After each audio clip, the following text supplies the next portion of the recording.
I'd like to call work session in order for May 5, 2025. Call the roll call. We have one council member who's not here who is ill. We don't have to excuse, it just is what it is, okay? All right, we have 3 items on the agenda tonight. I would like to remind council that staff will be pausing every so often to answer any questions. First item is the strategic plan technology assessment. Please introduce yourself to the public. Good evening, Mayor and Council. I'm Lisa Faison, the Chief Information Officer for IT, and I have here with me Mike Saldown, the Deputy CIO. We are here this evening to present our strategic plan item, but as a note, these assessments are ongoing efforts that IT completes annually to ensure our technology matches our business needs. Technology changes so rapidly that it's necessary for us to be in a continual evaluation.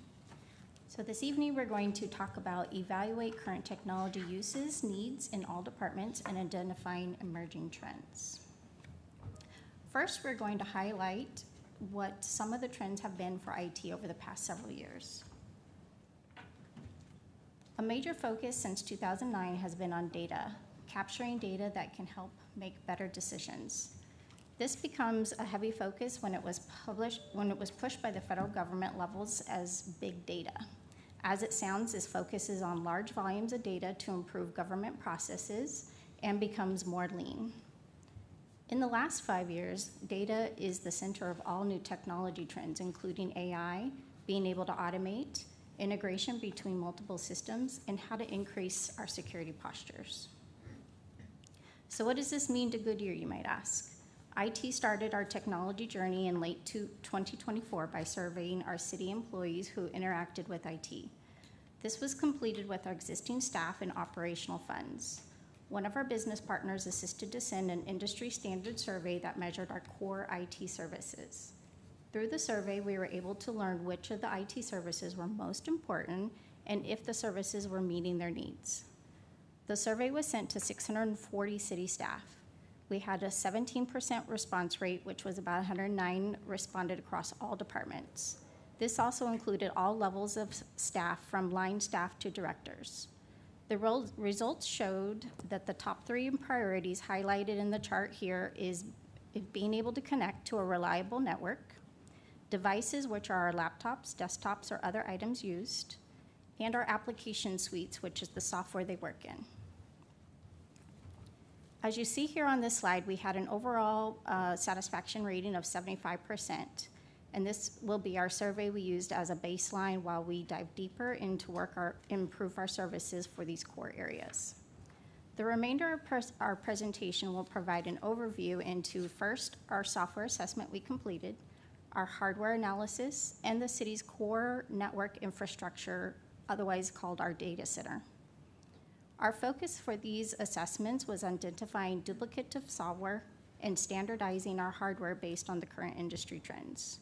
Now Mike will talk through the software assessment process. Software assessment. Software refers to a digital application and systems used by city departments to perform essential services, manage operations, and improve service delivery to the community. The IT department performed a software assessment on 167 existing applications and systems. Some examples include Excella, which is used by our business community for permitting, and Tyler Munis, which is used by residents to pay and request utility services. The assessment consisted of 4 categories: organizational fit, technology health, end user perspective, and total cost of ownership, with an average of 4 criteria per category that were used to assign each software with a value.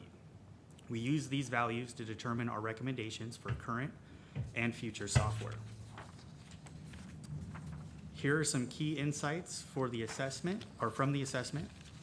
We want to increase integration and automation to remove manual entry and human error, incorporate AI where appropriate or where AI brings value without exposing us to risk. We want to classify data so we can better educate on proper data handling and define what data can be safely shared or used with AI. And finally, become a data-driven city for improved decision-making and better resource allocation. Hardware are the devices that our staff work on and generally include a laptop, dual monitors, a mouse, and keyboard. Some positions require some specialty equipment, such as special label printers or custom receipt printers, iPads, or rugged devices for the staff who work out in the field most of the day.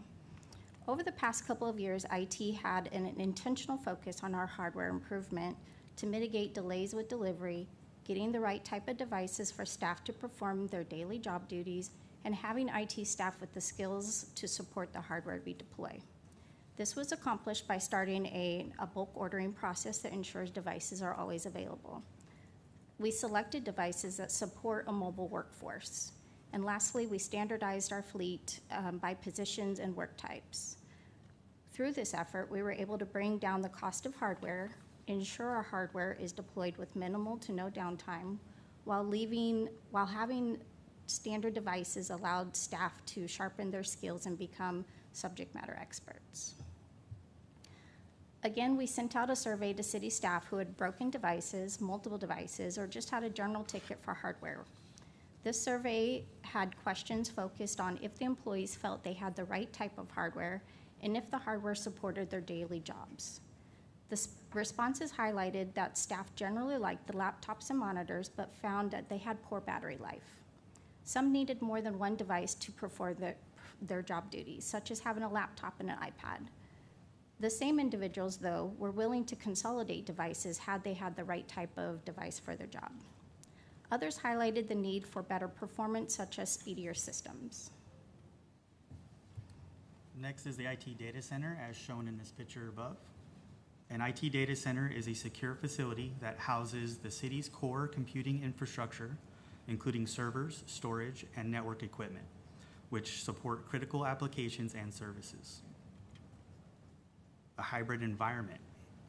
A hybrid environment is an IT setup that combines on-premise infrastructure with cloud-based services to balance control, flexibility, and cost efficiency in delivering city services. Today, IT is focused on being a hybrid environment with 31% of the city's applications hosted in the cloud and 69 on-premise. Network and storage. Network and storage refer to the core IT infrastructure that enables city systems to communicate securely and ensures that digital data, such as documents, applications, and records, is reliably stored, managed, and accessed when needed. IT's goal is to keep network and storage on-premise, which allows the city to maintain greater control over data security, ensure high performance for critical services, and meet compliance requirements that may not be achieved through cloud-only solutions. Last, we want to eliminate unsupported and outdated technology. Consolidating this technology means streamlining and integrating systems, software, and infrastructure to reduce complexity, lower cost, improve efficiency, and enhance support across the city operations. Oh, did I miss one?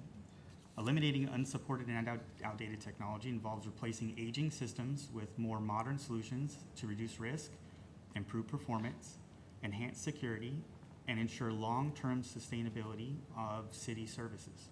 Over the past 3 years, we have refreshed over 90% of the city network hardware, which has improved overall network performance and increased our service offerings. Here is a before and after picture of said refresh. All right, moving into our recommendations.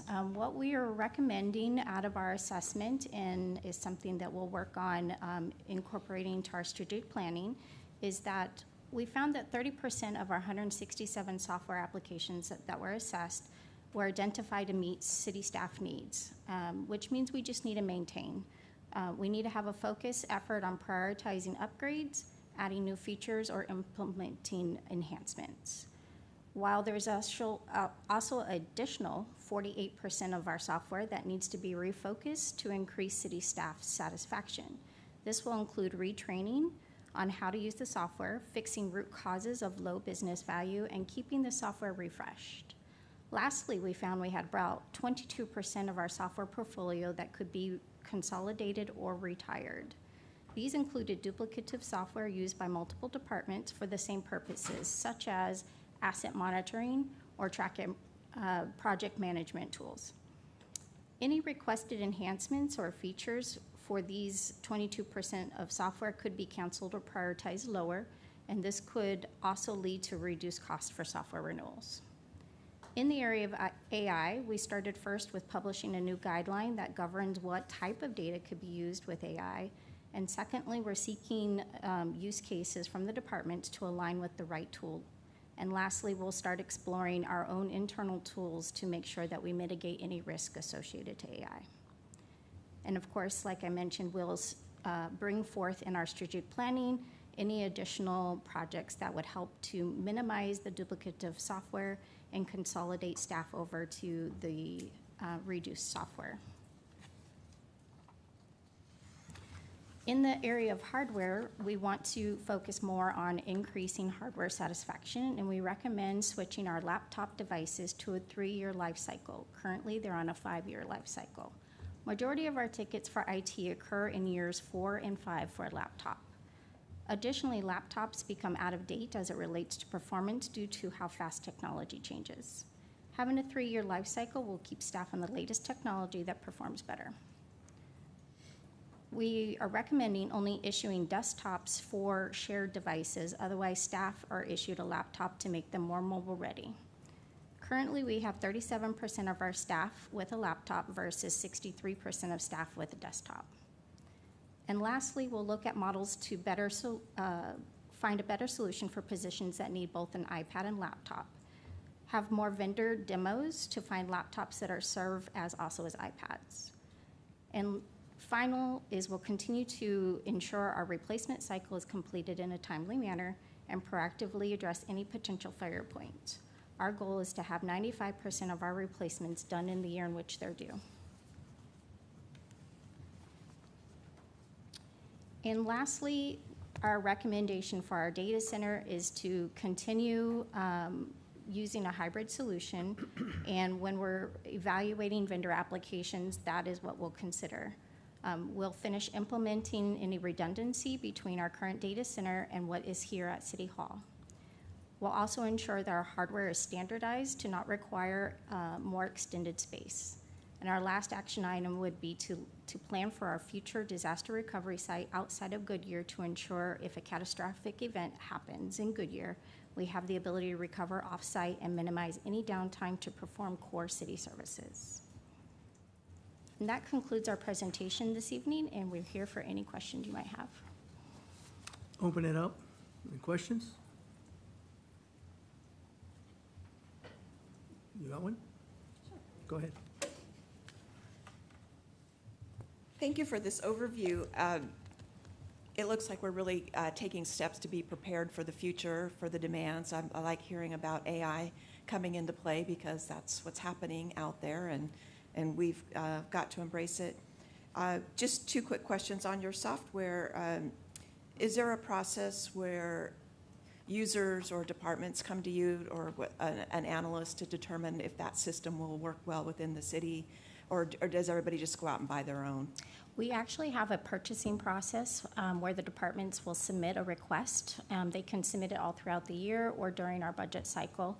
We'll do the analysis to make sure, one, it's a safe software application and that it fits with our current environment. And lastly, we make sure we don't have duplicate software of that exact one. Great.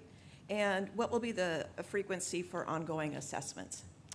Like I mentioned, we do our assessments every year. Okay. These are our baselines, and we'll continue to do our annual assessments to make sure that we're improving those incremental metrics. Great. Thank you so much. Mm-hmm. I have a question. Go ahead. Thank you. Okay. I have a couple of questions.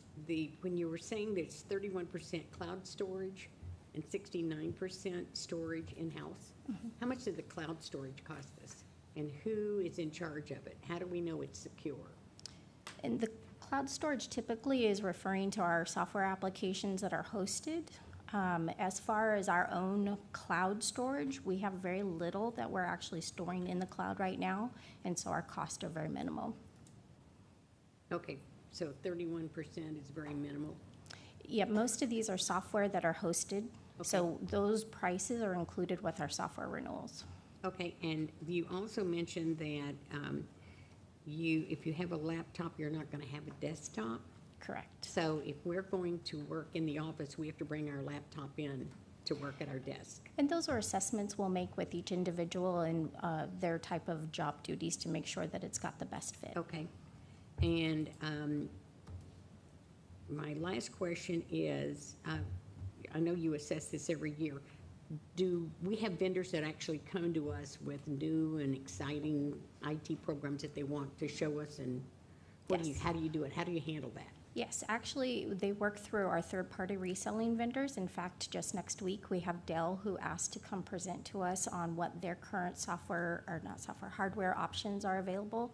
And usually what we'll do is we'll provide them requirements, specifications that say, we need you to demo these type of devices for us. Here's what our staff need, and they bring those in.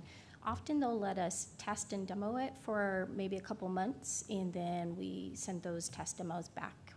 And then we decide on what is the best fit out of those different options. Do you have a committee that does this, or is it specific one person, or, I mean, how does everyone in your IT department, that someone may have a brilliant idea, or they may have seen something somewhere. How do they get the information to you, or to the committee, or, you know? Yeah, very Because similar. there's new stuff every day. Correct, thank you. So- Very similar to the software purchase request. They can actually make a hardware purchase request to us as well, and we Okay. can evaluate those. Okay, good, thank you. Go ahead. Yeah, thank you for putting this all together for us as well. And a question on the disaster recovery site. You're saying there's be 2 physical locations, and it's going to be like a data center for each site, so the redundancy in there? So we'll have to assess what those best options are. There's multiple options that we can explore right now. That will be a long-term future planning, at least 5 or more years out. But there's options such as data sharing with different cities that we could use space in their data center. They can use space with ours. We could look at cloud-hosted options. So there's many different things we'd have to evaluate. Okay, and have you worked with our emergency preparedness department here Yes, to kind of coordinate what that would look like? And then correct. when it comes to security, things like that, like the users that pay bills and things like that, I mean, and also, I'm sure if public safety or things went down system-wide, that we'd be okay. I'm sure we're looking at that kind of disaster type Correct. things. Whatever option we select would have to support any of our requirements we have today with security and public safety. Yeah, that'd be, I'm trying to think worst case scenario around disaster preparedness, and that'd be just making sure we're redundant systems and things that we're still able to operate in a true. Luckily, Arizona has very few natural disasters. Yes. But just curious. I think the most would be heat, but, okay, I think that's it then. But yeah, thank you for looking at it, keeping up to date on everything, and then, just making sure, when, I think I brought this up in the, audit committee, so different licenses and things like that, are we tracking different software licenses, who's using them, if there's any ones that we're not using? That is correct. That are just sitting, or we're tracking people who've left the city, not the company, the city, and make sure they still have a cell phone, we're not paying for their cell phone, or we're paying for their laptop service, or we're getting all our equipment back. Yes, things like that's that as correct. well. That is we track all of our software licensing as part of our software renewals. And then we also have an offboarding process, kind of serves as a checklist to say what hardware we need to retrieve and what accounts we need to deactivate. Yeah, I'm hoping, I assume there was a process. It was pretty robust at my last employer, but just making sure that if we do terminate somebody, they don't have access into the systems that they shouldn't have access to anymore, so. Yes. Okay, yeah, I guess that's the only lesson learned I have is around that, where my last employer, we were paying for lots of, software licenses that no one was using anymore, and it would save the company a lot of money by getting rid of all of those that we weren't paying for anymore, so. Yes. So, okay. All right, well, I appreciate it. Thank you. Thank you. Go ahead, Benita.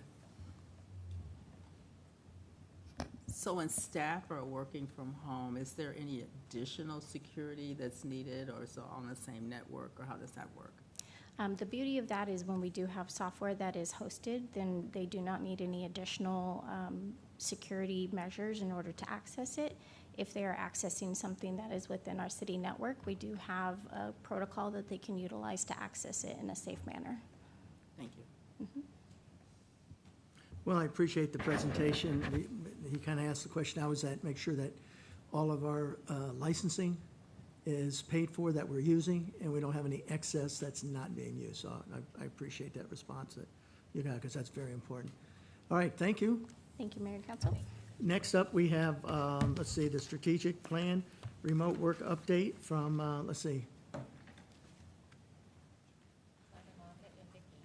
Yeah. Please introduce yourselves for the public.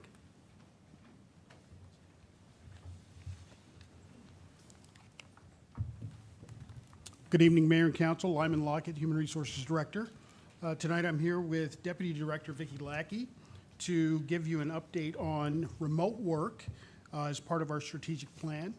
This strategic action item will cover where we're at today post-pandemic and where we see opportunities to maintain competitiveness and effectiveness in the new hybrid working world. So I'll turn things over to Vicki. Good evening, Mayor and Council. I'm very happy to be here. We've been here a few times talking about this new strategic action plan item, innovative and high-performing organization. We were so excited that it was added to the strategic plan.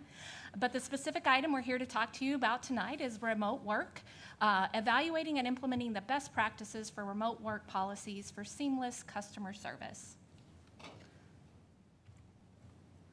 So a brief presentation overview. We're going to provide a historical context for telework, share best practices, and align best practices with service delivery and employee engagement. So to start off, just going to talk a little bit about the U.S. workplace. So the workplace has changed. What began as a short-term response to a global crisis has evolved into a long-term shift in how, where, and why we work.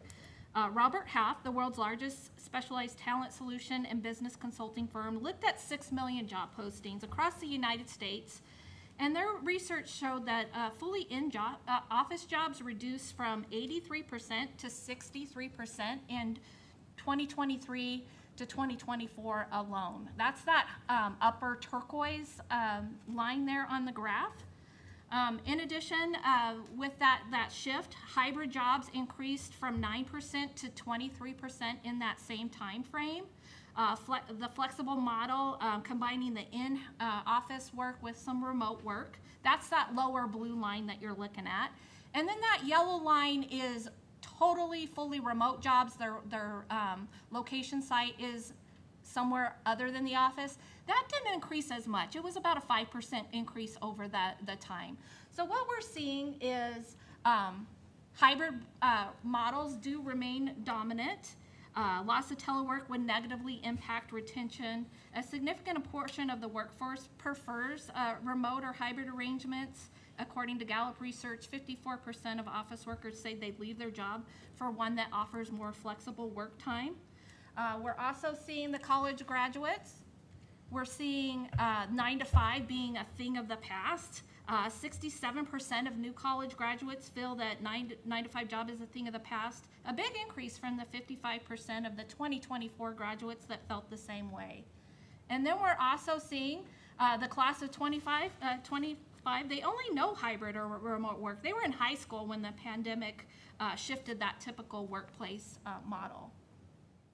So looking at telework here at the City of Goodyear, as we mentioned, the workplace has changed and our city has evolved with it. While telework may feel like a recent development, our city actually has a long-term history with flexible work. Believe it or not, our first telework guideline was created in 2001. It wasn't widely used. In fact, it wasn't used at all. We had 0 teleworkers at that time, even though we had a policy in place. So for many years it remained unused until 2020, when a COVID-19 pandemic necessitated the emergency shift of the widespread remote work. In fact, conversations about modernizing our approach and performance flexibility were already underway in fall of 2019 when we were in discussions with the People Master Plan Committee, a committee that helps us with workplace initiatives. They were working on the revisions to that telework guideline at that time. When we were sent to the home office from COVID, we had about approximately 37% of our workforce working from home at that time. We have several positions that aren't supported really by remote work, so they were here as essential workers continuing the in-person work that they needed to perform. In June of 2021, we returned to the office, and as we returned to the office, we revised our guideline to support a hybrid work model. So we blended the in-office presence with a remote flexibility. And at that time, we had about 15% participating in that hybrid model. And now in 2025, we're continuing to review and assess best practices to ensure our approach supports service excellence, employee well-being, and organizational performance. So right now, we have about 22% of our employee population participating in a scheduled telework agreement. So why does it matter? Well, this slide came in all by itself. There we go. So recruitment and retention. Our telework model enhances our ability to attract and retain top talent from broader geographic and demographic pools. Flexibility is increasingly a deciding factor for skilled professionals, especially in our competitive labor market. Continuity of operation. Telework as an assignment allows us to exercise our capabilities to ensure that essential functions continue, whether in response to emergency situations or other unforeseen disruptions such as COVID. Employee well-being and engagement. Flexible work offers, it empowers employees to bring their best selves to work, which enhances motivation and innovation. Office space utilization and management and environmental sustainability. Although we're not currently using telework for this reason as far as office space optimization, a look into the future of hybrid work models allows us to be more strategic in use of the office physical space. Also parking, those sort of things, and then that environmental sustainability, less traffic, less emissions, something that's supported by our MAG partners. And then productivity enhancement. The reduction in commute and workplace distractions helps many employees focus effectively on their tasks and goals. So what did we do as we were preparing for this best practice presentation? We did some research. We surveyed our directors, our department directors, and we also completed some in-person and virtual interviews with them to get more information. And we asked them, what's working well, what could be improved. So we got lots of feedback with regard to that. We asked questions in our Q12 survey that just closed last week with regard to employees' work schedule and if they were teleworking, so that we could connect it back to some engagement scores and see how we're measuring in that regard. We asked our benefits broker for some information on other organizations they support, and we looked at some online data from Gallup and SHRM and different HR organizations. We collected data from our benchmark cities, so we utilized 11 cities that we benchmark against for several things, our compensation, just different policies and practices. They're organizations, local cities that we compete against for talent and that we lose people to, or they come over here from there. We gain them from there. And then we gained some employee insights from the People Master Plan Committee. That's a committee that helps us cross-functional across the city. They help us with workforce-related initiatives, supporting development, engaging, and retaining employees. So let's get into the meat of it. So current state. As we evaluated our current hybrid work approach, we found that while we're doing many things well, there are also some opportunities to strengthen our structure and improve alignment with service expectations. So one of the things that we're doing well was the hybrid model. We maintain that hybrid schedule requiring employees to be on site a minimum of 3 days per week. This promotes collaboration, builds team culture, and ensures consistent in-person service for both internal and external customers. We have position and individual performance driven telework. So telework is a privilege, not a right. Telework is driven by an individual's performance, but also the job functions. We all know that there are positions that require full on-site presence due to the nature of their work, such as, front-facing customer positions, public safety, and our field operations. In-office coverage requirements, departments are expected to maintain sufficient on-site coverage to meet operational and customer-facing needs. Teleworking employees are held to the same standards as on-site staff, including core hours, availability, and responsiveness. And then leveraging technology. We're actively using Microsoft Teams, Outlook, and other shared platforms to ensure seamless communication, visibility, collaboration across work location. Technology enables us to stay connected, productive, and responsive regardless of where the work is happening. So we identified best practices in 4 areas. So the first one being the customer service expectations. As a result of our research, we developed a list of customer service expectations with regard to responsiveness and availability, communication, accessibility, professionalism, and service delivery. So consistency is key. Customers should receive the same high level of service whether staff are remote or in the office. And then maintaining that visible coverage, ensuring that in-office coverage when needed to support walk-ins and time-sensitive public needs. The second area is managing a hybrid workforce. So another best practice revolves around that, and we need to equip our managers with tools, mindsets, and strategies to lead effectively in this hybrid environment.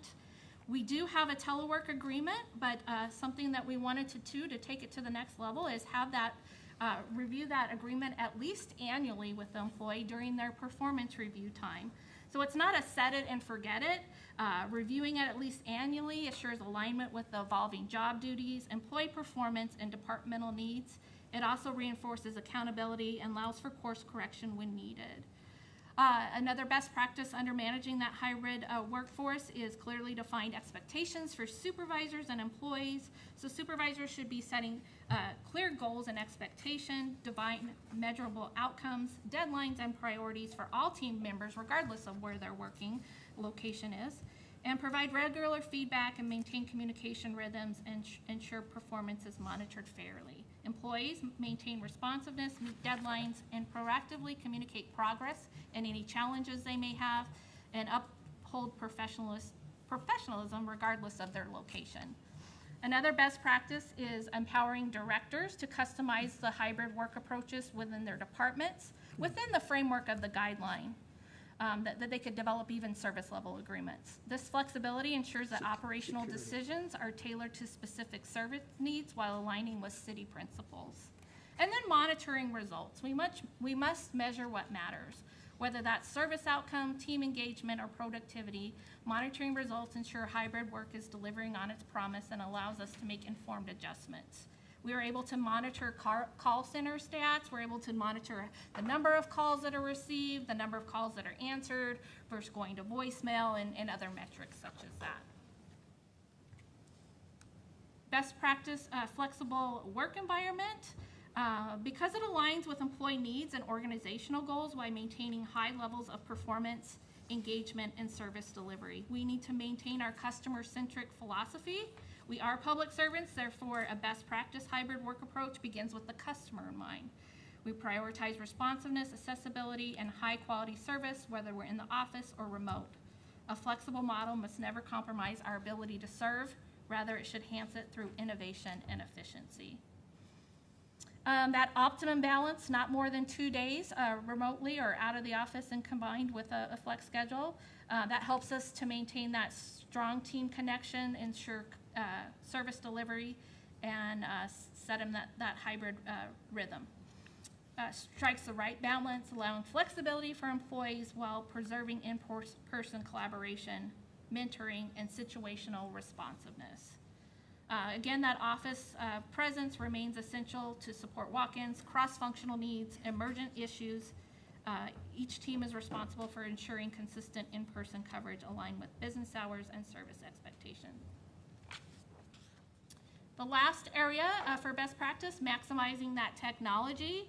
In today's world, connection just doesn't happen across the counter, it happens across devices. Internal and external customers expect to reach us through digital channels. Whether we're in the office or working remote, we're using multiple digital platforms to stay connected. We utilize Microsoft Teams. We have a chat feature which facilitates quick, informal communication for immediate queries and updates. Virtual meetings, and it enables that real-time collaboration and discussion amongst team members regardless of our location. And then we have phones. Believe it or not, we really don't have desk phones. The phones were updated by IT in the summer of 2024. And that Microsoft Teams phone allows calls to be received and answered from any device, a city cell, a laptop, a personal phone with the city app. So calls don't need to be forwarded from your desk number. It's available to be answered from anywhere. And then utilization of status notifications. There's status notifications. I think we need to educate a little bit more on that, but just Teams and Outlook, they have a clues and hybrid settings where you can say available, I'm in a meeting, I'm away. So set those expectations to support that collaboration, reduce delays in response time. And then the trusty email, right, remains vital for formal communication, documentation, cross-departmental communication. So next steps, our primary focus remains delivering excellent service. Hybrid work is effective when it supports responsiveness, accessibility, and operational efficiency without compromising quality or availability. Next steps we would like to do is update the guideline, including the best practices, including that annual review at least of the telework agreement. Telework should never compromise service delivery, so publishing those customer service expectations. And then providing citywide education, a guideline, going to department meetings, providing the guideline update, providing the customer service expectations, supervisor training on managing in a hybrid workforce. And then lastly, it's a shared responsibility for success, right? So employees must manage their time and tasks responsibly. Supervisors must hold, employees accountably and lead fairly and clearly. And the city should provide a framework, tools, and training to support both. Upholding standards across all levels is key to maintaining trust, productivity, and service excellence. So that concludes what I have for you today, but we are open for questions that you may have. Okay, thank you. Any questions? Left here? Over here? Go ahead. Okay. I have a few questions. How many employees does the city of Goodyear actually have? A number, not a percentage. That are teleworking? No. Oh, Total. total. Over Je- 1,000. I'm going to go with Winnett's number, 1,000, rounding up to 1,000. 1,000? Yes. Of the 1,000, how many in a number are teleworking? About 222, or 220, excuse me, 220. based on our percentage. Okay, how do you know that they're working on the days they're supposed to be working? Does their supervisor check in with them every morning to see that they are in fact working? Or are we supposed to do it on our own? How does that work? So there's a number of ways, and supervisors are managing it. Ideally, they're in contact with them on a regular basis, so they're still attending meetings via teleconferencing. That's one of the advantages we have with the communication. So there's that seamless connectivity with our phones. So they're on, whether it be on meetings or whether they're taking phone calls, and also the product that they're delivering. So one of the ways is monitoring the work product that they deliver. But also you can look at someone's calendar and you can tell whether they're teleworking that day or whether they're in office. Those things should be very clear. And the accessibility and availability is always there. Okay, so what are our benchmark cities doing? What's the percentage of their hybrid workforce compared to us? Or are we leading the way? I don't have a benchmark figure as to how many they are, but most of our cities in some capacity are using telework. I would say that we're probably in the middle somewhere. We think we found a happy place to be with our hybrid, with 2 days off, potential for telework. Not everybody does 2 days, but you have to be in the office for 3 days. So those that are teleworking are using some combination of that, maybe 1 day or 2 days in some cases. But we feel like we've reached the appropriate balance. Okay, and what type of jobs work remote? Don't just say, give me a specific job, please. So Sure. that I can get a handle on who's actually working from home. Sure. So it varies throughout, but for example, we could have an IT job. IT jobs are some of the ones that are probably best suited for remote work, where they can work remote, they can remote into a system, they can fix things remotely. We have other positions, a business partner in HR, for example, 1 day a week would telework. That way, they're working on things like investigation reports and things like that. But no directors. Directors can work, they can telework. I want that job. So I don't, They again, can work from home 2 days a week and be a director? I don't know that any that are working 2 days a week, but we do have directors that telework, Okay. but potentially 2 days a week. And certainly the work product and what they're doing during those telework days, sometimes it's advantageous to work from home and have that solitude and break away so that you can focus on a project. When you're working on something like this presentation, it's a great time to do those kinds of things. But I would also say that myself, I telework rarely, but when I telework, I'm still conducting meetings with my team. Fridays are typically a slow day. That would be a telework day. If I'm going to telework, it would be that day, but I'm trying to focus on something that needs to be done without interruption. Okay, and what is a typical workday hours? Is it 7 to 5, 8 to 4, 2 to 1? Would be your normal work hours. But Normal one work hours, yeah, one of okay. the things we found during the pandemic is you're actually working more because that commute time, where you would normally not be working, you're picking up that commute time and you're working. But we actually find we have to pull people back from working because people will work until the laptop's always open when you're at home. So in some ways, you have to put barriers around. But it's hey, usually a 40-hour week. but absolutely, a That's what 40-hour I'm- week that's what I'm and, getting at, and not the your other normal stuff. work hours. Okay, and my last question is, do we have any staff that answer department phones from home? Yes. That drives me crazy, That- and I hate to call a city employee and we leave a message and it's their off day, but it doesn't say on their message, I'm working from remote today, I'm not gonna be in the office or something, and I think just out of a courtesy, it would be nice if there could be some kind of a recorded message, so that if you wanna meet with someone, you can't meet with them if they're home. So, Yeah, and this is one of our opportunities in terms of Yeah. the notifications. So I think that's an opportunity for us to ensure that notifications are utilized fully across Sure. the city. Yeah. And I do think that, again, if someone, I mean, just so I understand your question, are you saying that when you contact someone, you obviously expect them to pick up the phone, but in the you might office, be, yeah, you don't think about them gonna answer it in their bedroom or their kitchen table or yeah. in their car going to the grocery store or something. And that shouldn't be the case. I Yeah. mean, obviously, if somebody leaves the building to go to the grocery store or run an errand on their time off, that could happen with our connectivity with cell phones. But to your point, that the availability of them answering their phone and the requirement for them answering their phone is there. So you shouldn't be, any customer service should not be interrupted Okay. in our 'Cause telework if you need environment. something, they can transfer you to whoever, even though they're home. They must have some kind of special phone or some kind of special, I don't know.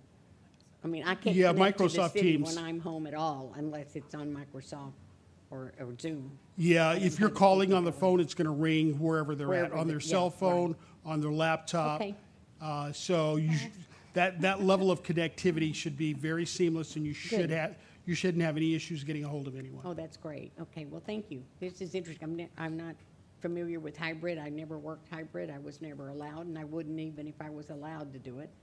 I'd much rather be in the office with people than working from home, personally. So, thank you very much. Fair question. Go ahead. I just want to say thank you for the thorough presentation. You checked all the boxes for me as a former HR manager, so I appreciate that, and I wanted to tell you I support your plan. Go ahead, Brandon. Yeah, no, I support it as well. I don't know if I saw in the presentation here, is there certain type of job classifications that can't do this? Like, I'm sure hourly may not be eligible, and professionals should be eligible, I would imagine. You don't need Or does it matter? It's on. Oh, it is? Okay. I didn't see a light. He got a light. Oh, I do have a light. Oh. There are certain in-person jobs that are not conducive to telework, but there are some that are kind of a combination, right? Our HR administrative assistant, she's front-facing customer service.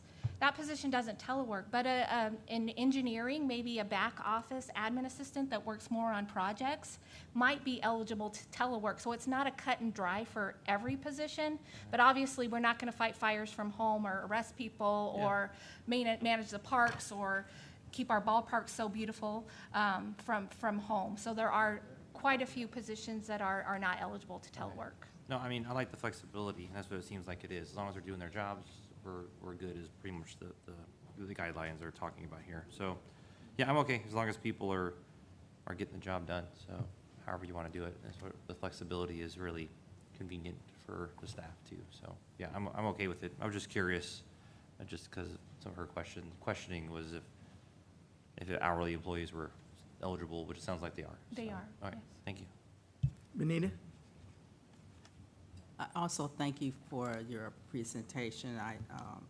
As a former HR person, also, I believe this is the way of the future, and I think it makes us more attractive as an employer. And I look forward to what we're doing in the future. My only question is your remote agreement. Do they have to sign it, or is it something that they just read? It's something they have to sign, and we put it in their file. Okay, thank you. Yeah, I'm on board. I think flexibility from a recruitment, you're going to have it. Or you're not going to get the best and the brightest, so I'm with you on that. Is everybody okay? Nope, got something? Yeah. Vice Mayor asked most of the questions that I had. No, you did it quite well. I just wanted to emphasize a little bit on measuring of productivity and just that accountability aspect of it. As servants of the taxpayer, we got to make sure that, every paycheck we send out, the city's getting its money worth. So what are kind of those accountability measures? As somebody who, in my other job, I work remote most of the time. Just what are we doing as far as the accountability measures? Because in that aspect, there are times where that's that work and life balance that sometimes intersect throughout the day, the distractions. I get that it's, only a segment of the jobs that are eligible for this. So, like, if somebody just doesn't answer the phone or something like that, and again, there's emergency times where something, even if you were in the office, you would have to leave, things like that. What does that look like? And then how do you differentiate between I was in the bathroom, or no, this has become a repeated problem, because obviously you're going to have to go to the bathroom every day. So is that an instance every day, or is that, what are those accountability measures that we have for our staff? Sure. And one of the things that I'm really excited about is our Boss to Coach training for our leaders. So Gallup has great resources on leading a hybrid work environment. It's something we're building into our Boss to Coach training. And I think the key thing, you hit the nail on the head, is that supervisor expectations. One of our goals is to become even more prescriptive on supervisor expectations. We believe that our supervisors are managing it today, but we think that there's another level of management that we could even step up to that involves being more prescriptive on, hey, when you're teleworking, here's projects that I want you to deliver. So I think that level of being prescriptive is kind of the next level that we're going to. Right now, we have the tools to ensure that people are getting their work product done, and we're measuring work product. We're measuring things like phone answering. How quickly are you answering your phones? Are you responding? Are you attending meetings? Are you doing all the things that you should be doing when you're in the office? One of the, I think, the downsides that we hear as people talk about hybrid work environments are a change in expectation of people when they're working at home versus when they're working in the office. We want that same level of oversight that you would have when you're working at home. So just because you're working at home doesn't mean that you shouldn't respond to those things. as it would be in the office? Yeah, that all makes sense. That's always going to be a concern that I have, is making sure that the supervision is there, as well as making sure that this is strictly for jobs where it makes sense and we're not doing it just to do it. You know, I was looking, you have a lot of slides in here about best practices, and I was going to ask what was the research behind it, and I get a lot of, here I am, the old guy right now, saying a lot of kids these days. Yeah, of course they don't want to go to work. They're just entering the workforce though as well. So, and coming out of COVID, yeah, I get it that for the employee, a lot of times, oh yeah, that's great, but that shouldn't be why, the cities or other, especially government agencies, are doing this just because, oh, it's what Sure. they want. I face a similar aspect, previously with schools. We would never shift to a 4-day work week just because it's what the teachers want. It has to be what's best for the kids. And in our case, it has to be what's best for our customers. So I would always have that hesitation about expanding into particular fields and jobs to do it just to do it. I want to make sure it makes sense. I want to make sure there's tangible accountability on there, and we're able to measure workflows as well. Great. And that's all I got. Okay, thank you. With that, I guess that concludes. We're ready for next one. All right, thank you. Thank you. Greg. Last item is the fiscal year 2025 strategic plan recruitment process update. Please introduce yourself for the public. As Sabrina's coming up, Mayor and Council, Lyman Lockett, Human Resources Director. And for the second presentation, I'm here with Sabrina Dezo, our Senior HR Business Partner, to talk about recruitment and to give you an update on the strategic plan action item in the ever-changing world of recruitment. So, Sabrina, you're on. Yes. No, it's okay. Thank you, Wyman. Good evening, Mayor and Council. Sabrina Dezo, Senior HR Business Partner, and I am also excited to talk about our strategic plan action item under innovative and high-performing organization. Our strategic 25-27 strategic plan item is to evaluate and implement best practices for streamlining the hiring process. So this evening during our presentation, I'll be touching on what we have done to evaluate our recruitment process, what we have done to implement best practices, and what we are continuing to do to reinforce those practices. To understand and evaluate the current state, we held several rapid improvement events to understand the current recruitment process and needs of the organization. During these meetings, events, and several work sessions, we utilized the following tools to help us evaluate. We used process mapping. We created a detailed map, end-to-end recruitment process. We used data analysis, reviewing historical hiring timelines and vacancy durations. We also had stakeholder consultations where we conducted interviews with HR staff, hiring managers, new hires. Sorry, I went too fast. And during our evaluation process, some key findings were delays in the current process, redundant steps, and lack of automation, and also communication gaps in the process.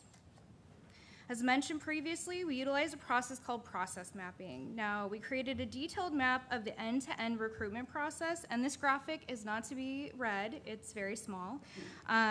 It does show our mapped out our actual recruitment process and the visual of the variation of steps in the process.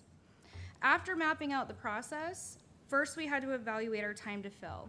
Time to fill refers to the number of calendar days it takes to fill a job opening. And here at the City of Goodyear, we define time to fill as job requisition approval to contingent offer to the candidate. This metric is a key indicator of how efficient and effective we're able to move the candidates through the process. Why does it matter? It helps us track how long it takes to secure talent. It supports planning around business needs and resource allocation, and it provides insight into potential bottlenecks in the hiring process. Our baseline for time to fill in starting our evaluation was 69 days. During our process mapping with key stakeholders in the process, we were able to identify some waste in the process. Some of those included redundant steps, we had steps that were wasteful, and we also were doing continuous job postings. Continuous job postings would hold the position open while we're collecting applications and flowing through the recruitment process. It wasn't giving us accurate data. So we went from continuous job postings with no set closing date to an average of 7 to 14 closing days to close, with the ability to readjust if needed.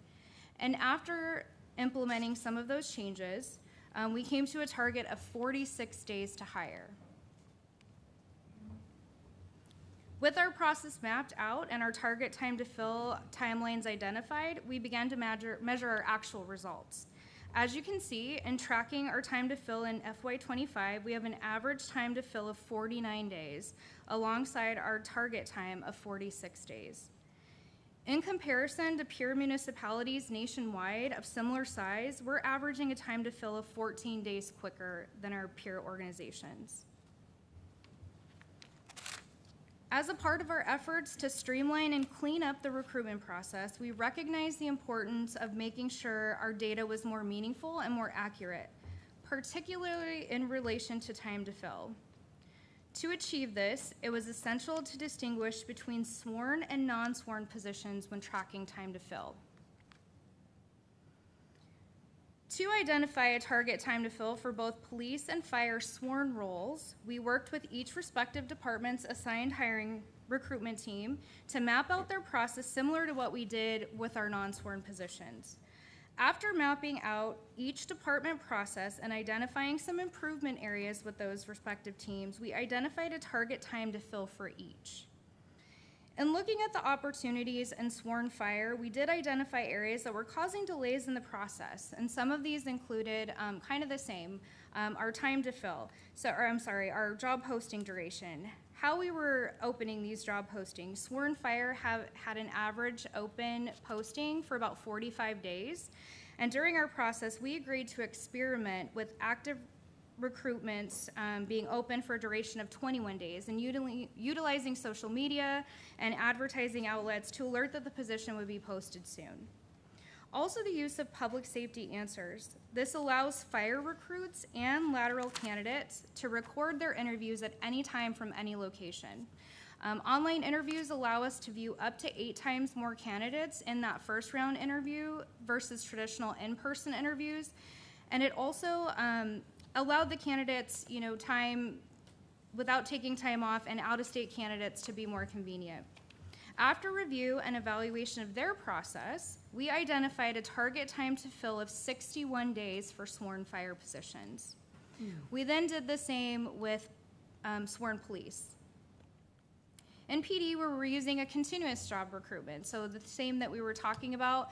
It was posted for a duration of time without a closing date, and they were going through multiple testing processes through that recruitment, and so we weren't getting accurate data. We were going off of that approval date for that first time and still going through multiple testing dates. We were reporting off the very original approval. The police department has also implemented iSwift for their interview process for lateral officer recruitment. This allows the applicant to work directly with the recruiting team to select interview dates that work around their schedule. Plus, initial interviews can be done via online Teams, which is great for out-of-state applicants. The process isn't only convenient, it also expedites the hiring process by several weeks. And after review and evaluation, we identified a target time to fill of 51 days for sworn police. Now, I know you may be thinking these targets seem a little aggressive, especially after seeing the average time to fill for each quarter so far. However, with the improvements made to assist in meeting our target time to fill goals, we believe that we're on track to hit our target. And as a part of ongoing evaluation, we currently have active recruitments on both sworn PD and fire, and we'll continue to monitor if our time to fill is being met, or if there's need to work collaboratively to make adjustments if needed. After conducting a needs assessment survey from all departments and each hiring manager that we have, we were able to identify areas of the recruitment process that are working well and some that may need room for improvement. In relation to our time to fill that we've been talking about, when surveying our internal customers about whether the time to fill expectations were met during their recruitment efforts, 64% said yes, 20% indicated it was not, and 14% were unsure. These results highlight an opportunity to provide further education on our process and an opportunity to collaborate with the hiring department on timeframes for each step of the process. We continue to evaluate the efficiency of recruitment, ensuring alignment with current best practices in the field. Our ongoing focus remains on two key areas, process efficiency and enhancing the candidate experience.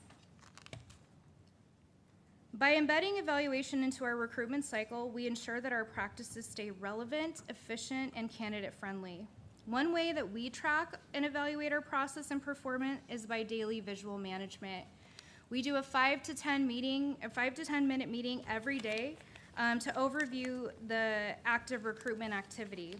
This gives us a few things. It gives us real-time visibility, so it shows our current status of vacancies, candidates in the pipeline, interview scheduling, and offer stages, so we know where someone's at every step in the process.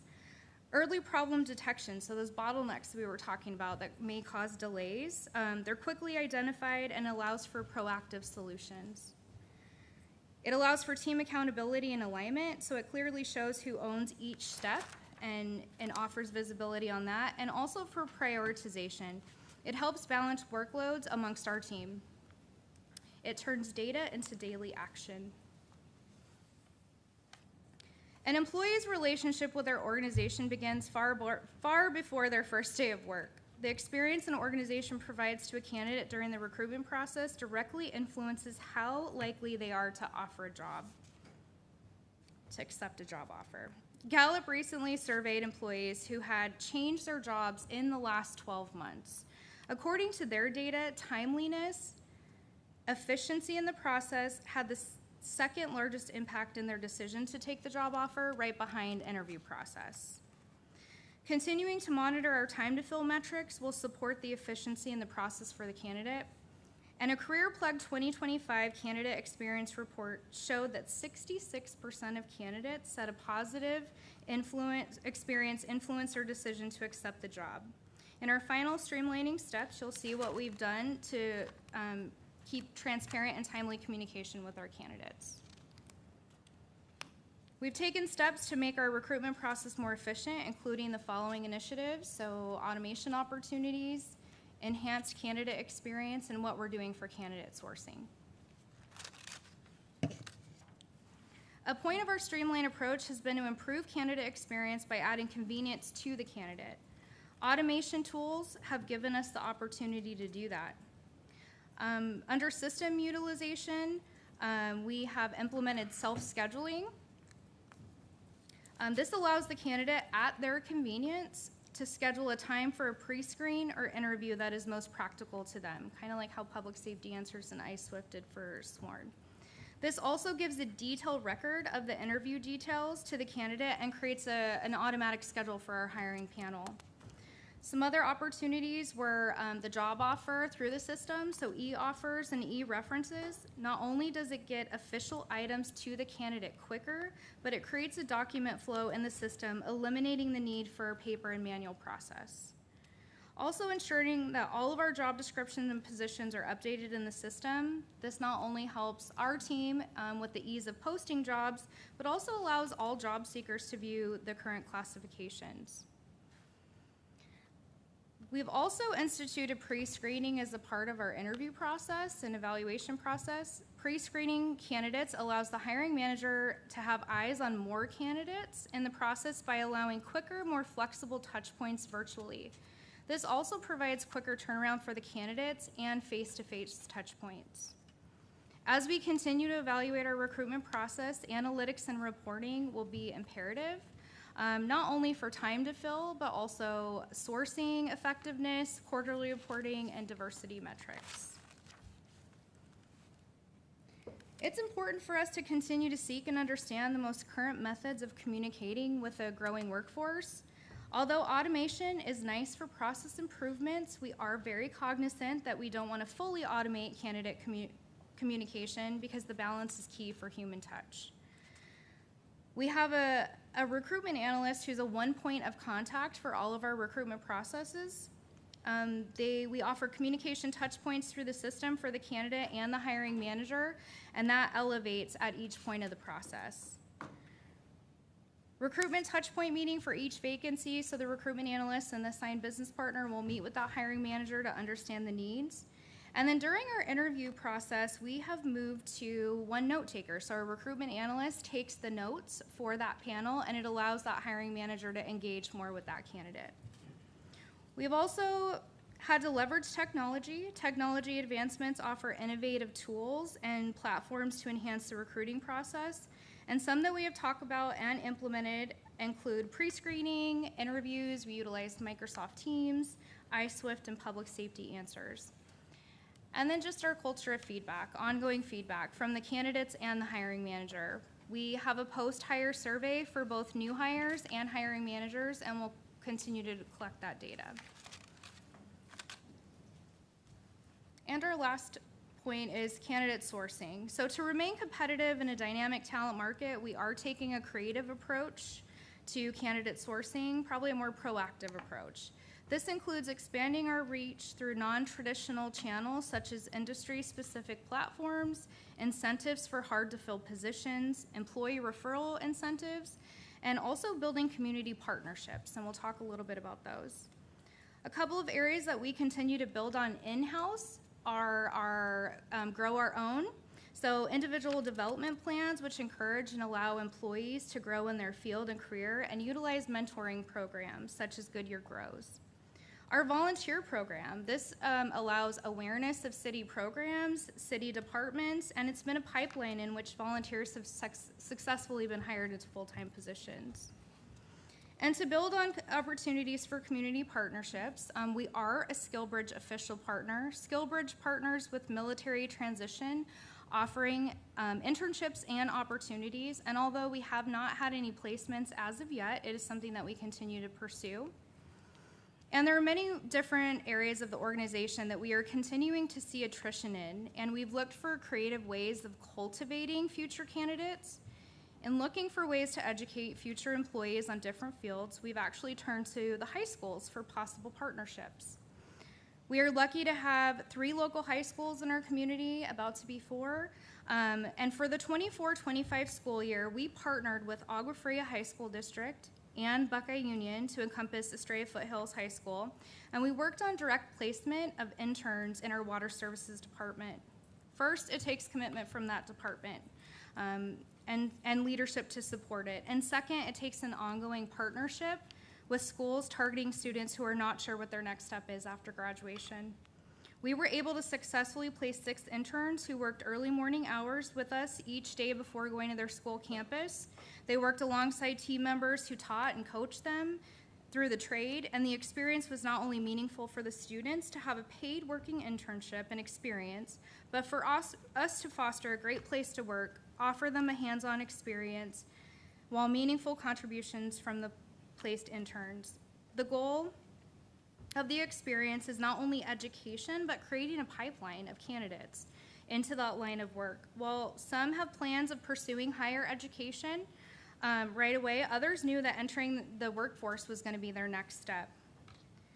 I won't steal our thunder. We have some celebration in our next meeting, but as we continue our work with the local high schools, we are engaging closely with the Agua Fria School District Southwest Academies to help support and be a resource for them. We greatly value the contributions and support this partnership and the support the partnership has provided, and look forward to expanding the program in the next school year, bringing 2 other departments on board. We remain committed to advancing our recruitment efforts through ongoing opportunities and strategic initiatives. As mentioned, we are looking to expand our Agua Fria Southwest Academy CTE internship program next year by bringing on 2 other departments. We currently have a internship program in place currently with our IT department, and we look forward to expanding those opportunities as well. We also want to explore advanced communication opportunities with candidates. Again, just trying to keep up with how people are communicating, whether that's text message or, different ways of communication.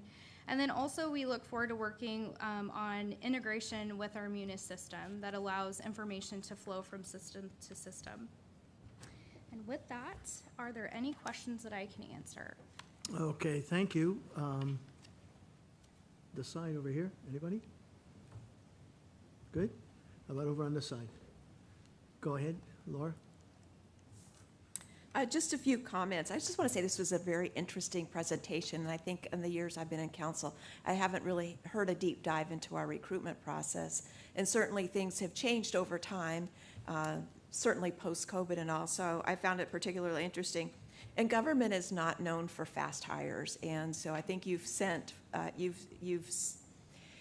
some good goals, good things to work towards, and I know this is going to be a part of the continuous improvement because you'll be working, but I like that you're integrating technology to the benefit of the candidate, but not losing the human touch completely. It's definitely a good mix.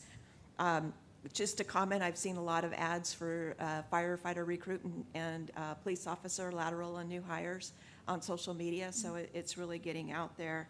And I have a question about, I guess it's more of a position management thing, but when you have a public safety personnel that is in drop or you know that they're going to retire, do you start the process early? Do you have a double fill, be able to double fill positions so you don't have to wait till that person actually exits and allow you to start the hiring process sooner? Go ahead. We do. So council actually approved a policy, I think it's been 2 years now. Good. But for public safety, up to 12 months, we can have a double fill opportunity. So Okay. we do, and in fact, as soon as, in some cases, as soon as the tentative budget is approved, we're on our way. So Good. we're just waiting. Wonderful. Well, and you, certainly in PD, you probably have more ongoing vacancies, and so that would help expedite the process as well. So that's good to hear. And I love the partnership with the Agua Frias High School District and what all they're doing there, the impact on community, and I'm sure we'll tell Barbara at the next meeting, kudos to the Water Services Department for initiating that program with the high school students. So thank you, it's very good. Anything else? We all good? All right, with that, then this ends. No more further business. It's going to take us, what, about 10, 15 minutes? Yeah. Break before we move over to the other one? All right. With that, this one's over.